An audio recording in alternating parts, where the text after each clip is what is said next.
What if I told you that the future of silky smooth gaming isn't just about owning the latest graphics card, but about clever software that works on any GPU in any game? For a while now, we've watched the graphics card giants, AMD and Nvidia, battle it out in what has become the new frontier of gaming performance, frame generation.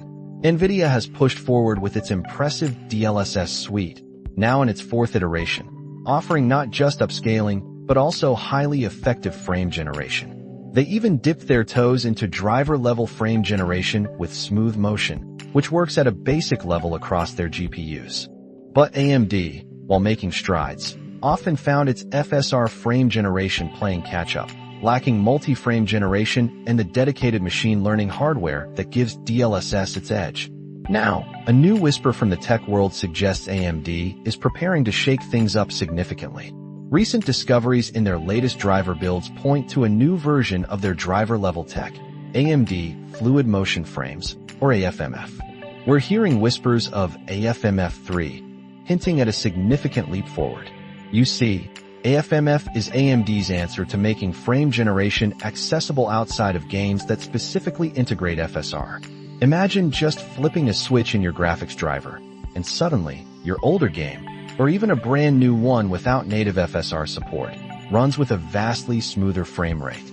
The current AFMF offers this, but results have been a mixed bag for many of us. I've personally seen it perform wonderfully in a game like Assassin's Creed Valhalla, feeling incredibly fluid. Yet, in other titles, like an early build of Indiana Jones and The Great Circle, it caused wildly fluctuating frame rates, making for a less than ideal experience. It highlights the challenge of universal application. But here's where it gets truly exciting. This new AFMF 3 is not just an incremental update. The speculation is strong that it forms a crucial part of AMD's forthcoming FSR Redstone technology, which we expect to arrive sometime in 2025. Redstone is a game changer because it's built from the ground up with machine learning. Unlike Nvidia's DLSS, which often leans on specific AI cores within their GPUs, AMD tells us Redstone can perform its AI calculations using standard GPU shaders. This is a crucial distinction. It means that, theoretically, Redstone could work its magic on any GPU, not just the latest generation with specialized hardware. Imagine that, AI-powered frame generation democratized for a much wider range of hardware. Think of it like this. Your graphics card is drawing every other frame, creating a beautiful but perhaps slightly choppy sequence.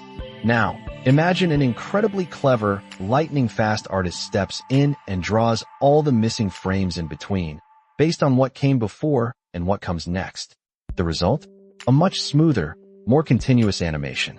That's essentially what this next-gen frame generation aims to do, and with AFMF 3 potentially integrated into Redstone, we could see this happening at the driver level for practically any game you play.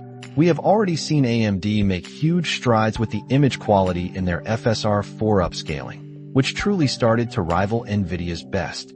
If they can achieve that same level of advancement and quality with frame generation, especially with the promise of any GPU, any game compatibility, that would be a monumental shift. It wouldn't just be about catching up, it would be about redefining accessibility for high-performance gaming. So, could this new wave of AI-driven, driver-level frame generation from AMD truly level the playing field for every PC gamer out there, bringing stunning frame rates to systems that previously couldn't dream of them? We think it just might. What are your thoughts on this potential shift? Could AMD truly change the game for wider compatibility? We'd love to hear your perspective. Find us on your favorite podcast platform and join the conversation online.